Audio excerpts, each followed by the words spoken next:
Hello, this is Prince of Somnia, and welcome back to more Let's Play Xenoblade Chronicles 2. In this episode, we're going to continue on with our infiltration of the Titan Warship, or Battleship, or whatever. But first things first, I want to show off bonding with Core Crystals. So you saw here, I went into the menu option that said Blades, went here to Bond Blades. You can select which driver you want to bond with. You can select the type of Core Crystal you have available to awaken. That's either common, rare, legendary core crystals, or core crystals with special names to them. Right now we have 4 common crystals, and we can unlock them right here. Now you'll also get a menu that asks you to use boosters if you have any. Basically the way boosters work is that there are certain ideology levels each driver has, and these ideology levels correspond to certain elements. Bravery corresponds to fire and water, truth corresponds to ice and wind, compassion corresponds to earth and lightning, and justice corresponds to light and dark. Basically, the way this works is that the highest level you have in any given ideology, combined with how much your boosters give, a booster will give +1 to your level of that certain ideology, will increase your chances of pulling a blade of that specific element. Or, well, not specific element, but one of those 2 specific elements. So it can be somewhat handy if you're trying to grind for a specific legendary blade, but I don't tend to use boosters that much because they don't seem to have that big of an effect. At least not unless you're literally maxing your chances of pulling certain types of rare blades. Now I will point out that there is only one light elemental blade in the entire game that you can pull via core crystals. You get another one from story later on in the game, but there's only one light elemental blade you can pull randomly, and they have by far the lowest possible chance of actually pulling that blade in the entire game. So yeah, if you're using Justice boosters, expect to find more dark blades than anything. And when I say one light elemental blade, I mean one. Like, there aren't even any common blades that are light elemental, just FYI. Anyway, I'm not going to use a booster. You can skip the awakening sequence if you want, but I'm just going to show it off a couple of times here. If I happen to pull a rare blade, either on-screen or off-screen, I'll show you the awakening sequence for that rare blade, just on its own, basically. You can see any awakening sequence you've seen previously in the event viewer, which is on the main menu. I haven't shown that off because reasons, but yeah, it's just right there. And if you did decide not to skip the scene, you can actually just press the pause button and then hit the A button to skip past it. Now you may notice I'm opening core crystals on Nia, but not on Rex. I told you before not to awaken core crystals on Rex. There's a very good reason for that.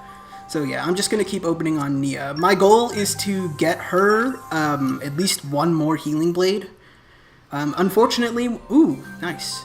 Unfortunately, when it comes to healing blades, the game really doesn't give you a whole lot for free. There is only one healer that you can get from a side quest in the entire game, and other ones you just have to pull for. I said this in my guide, and I'll say it here, I'm not going to expect you to have rare blades, but I am going to expect you to pull at least every now and then for Nia. Anyway, you saw there we got a fire elemental bitball healer and a water elemental bitball healer. I'm going to equip the fire elemental one just to diversify my elements. The nice thing about bitballs in particular as weapons is that they have healing circle, which is very similar to healing halo. Well, actually, as far as I know, completely identical to healing halo. And on top of that, they also have dolphin spin and acrobatic bomber. So essentially what I like to do is I like to have her twin ring and her bitball kit be nearly identical, and it really helps. The nice thing about the AI in this game is that if you're one or more of your party members is particularly low on HP, Nia or any blade or driver with a healing blade will auto switch to a healing blade just to help you out in cases of emergencies. So that's really nice. So yeah, I'm just gonna stick that on Nia for now. I'm not worried about getting her core chips or anything like that, so we'll just hold off on that until later and make our way through here.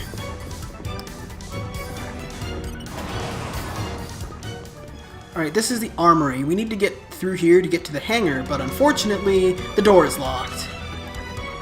Yeah, it's not gonna be that easy.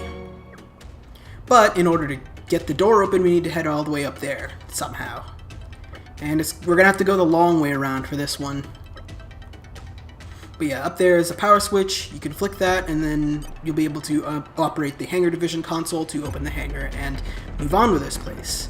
Now, before you leave the armory, make sure to collect this red item bag to get the level 2 access key. It's really easy to miss, and if you do miss it, it can be really frustrating to move on with this place, so don't forget it. Okay, we're gonna get into an altercation here no matter which way I go, because the enemies respawn, which is tragic. So I'll head in here instead, and I'll just clear these guys out. How are we doing? Yeah, no, I'm gonna have to clear these guys out. Alright, I'll see you in a few seconds. Time to take you. Okay, took care of those. Yeah, I took care of those guys. I'm not gonna worry about the 2 soldiers I left alive. They can stay alive as long as they don't mess with me. Anyway, yeah, there's some treasure in here and an ox core. It's nice. It's earth defense up. It's not that great, but yeah. Yeah, you find ox cores in treasure chests as well as on enemies, which can be really handy. Anyway, let's see. Head in here. We can open this door now. I don't think we could have done it before, so that's really nice. And we can head up these stairs here. Okay, let's see. Alright, I think I know where I am. Yeah, I'm right here. So there's a lot of ways we can actually go right now. If you head over here, you can unlock the bridge landmark. We're not going to actually spend any time over there because there's nothing over there for us right now. I mean, okay, there might be treasure and stuff, but I'm not going to worry too much about it because I'm pretty much just going to head out on a straight line out of here. We'll have opportunities later on in the game to explore this area without getting attacked, so I'll wait until then, because we're almost certainly going to have to do it for a side quest I'm going to be doing later in the game. Thanks for the support. Oh, by the way, I was talking a little bit about the AI. You want to head north from here, by the way. So, the AI is also kind of different depending on the gender of the driver in question. Male drivers will prioritize driver combos over anything else. Driver combos would be break, topple, launch, and smash. So like right now we have break from Mia and topple from Tora. Male drivers will prioritize those above all else. Female drivers tend to prioritize blade combos over driver combos, but I don't think it's as hard and fast to rule as it is with male drivers. So like, a female driver will occasionally switch to favor a driver combo instead of a blade combo, whereas as far as I know, males will not switch off to prioritize driver combos, or blade combos instead of driver combos. I don't have like 100% confirmation on that one, because, well, I haven't really looked all that deeply into the AI, but that's generally speaking how they work.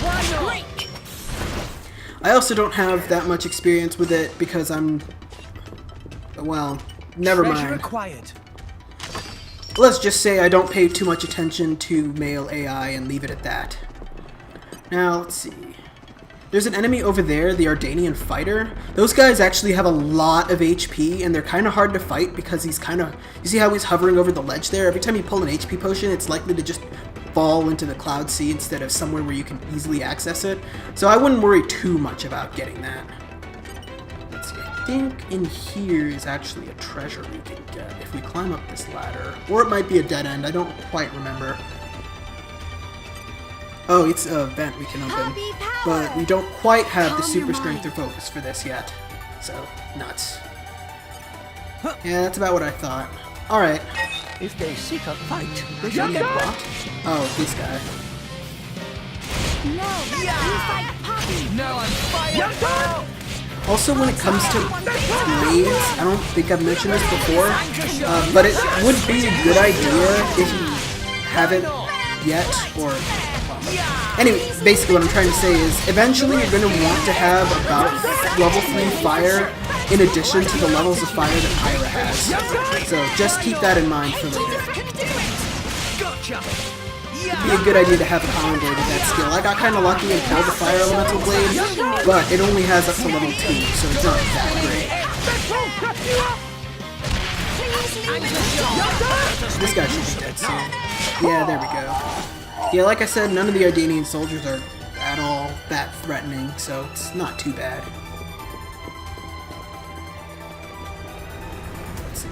In here we've got another couple of, or more than just a couple of enemies. Alright, I guess let's clear these guys off screen too. Put your best foot forward, Race. Master Bond will fix it. So ordinarily, I probably wouldn't be cutting out so much, but early game, the fights kind of take a little while, and there's not, honestly, a whole lot for me to say. I'm really only fighting the enemies because I need Nia to catch up on levels. You want to be, like, level 12-ish by the time you get to this area across the board, and yeah, Nia's just a little bit behind.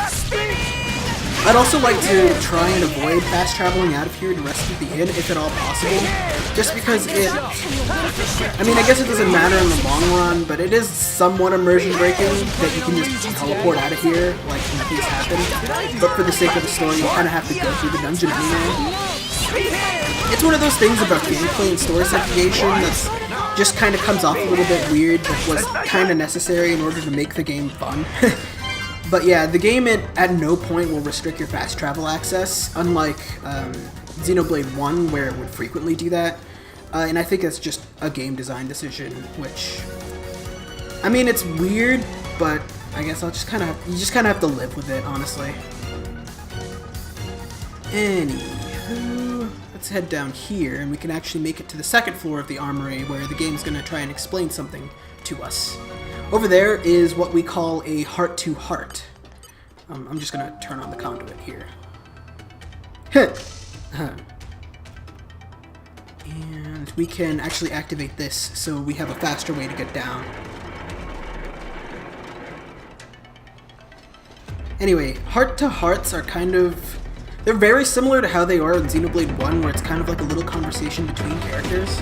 The inside of a Titan Battleship is way different from a Rhinoceros, eh?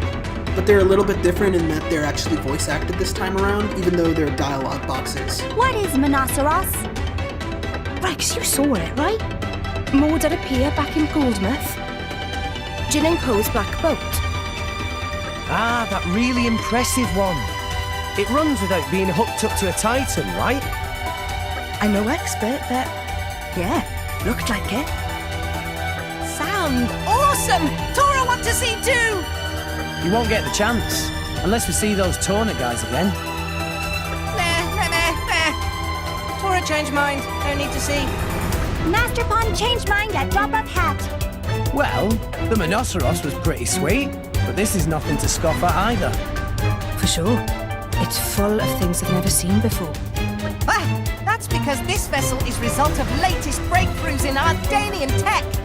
Regular folk never so much as set foot on board. You say breakthroughs in technology, but what you mean is salvage stuff, right? Not exclusively. I see lots of homegrown improvements as well. Like this, see? Whatever they've stuffed in here, it's been messed with so much, I can't tell what it was to start with. That control panel, it transmits signal to Titan nerves. By running cables to different parts of Titan from here, can control signal flow much more better. What? That's amazing. And this cable itself have 2.4 times the speed and 12 times the capacity of previous iteration. In other words, it's on whole other level to stuff other countries use. Ah. So if they put this in a smaller Titan vessel, it would work even better. Pinpon! Correct! They seem to be having fun, but it's all gibberish to me.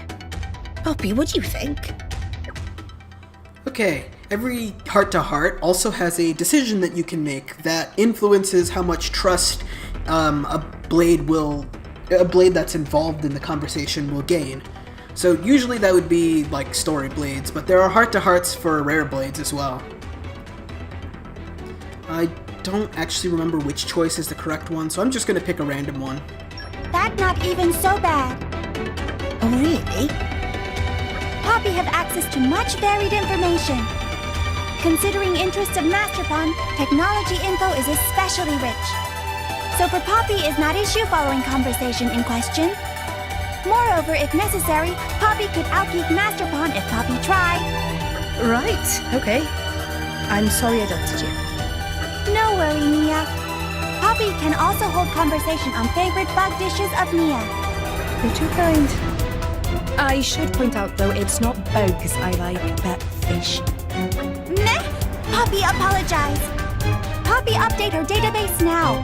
Master Pawn not always fastidious in data entry, so mistakes happen. Tora? I like bags now, do I? Meh. Tora suddenly feel very unsafe. Rex, we should move on. We stay here, something bad bound to happen. Like what? No time to waste. We go.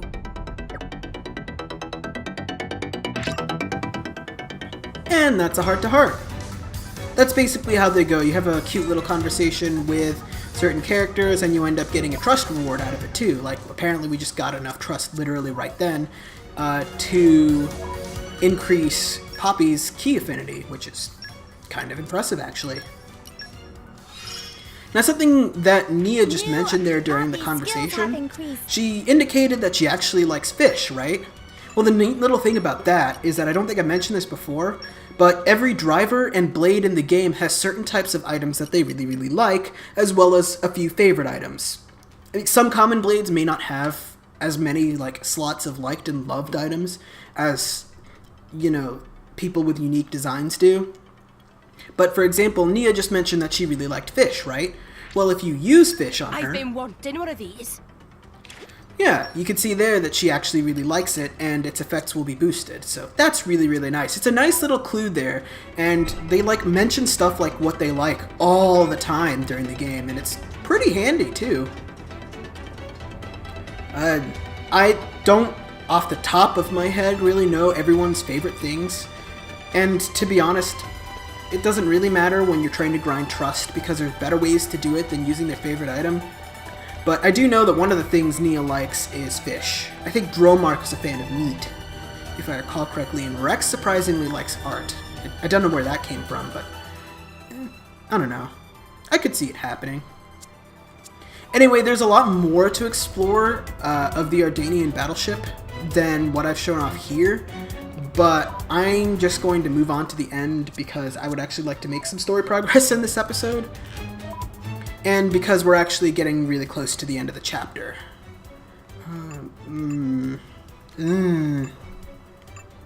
Yeah, we're kinda low on everything. Morning. Let us face the day with a renewed vigor.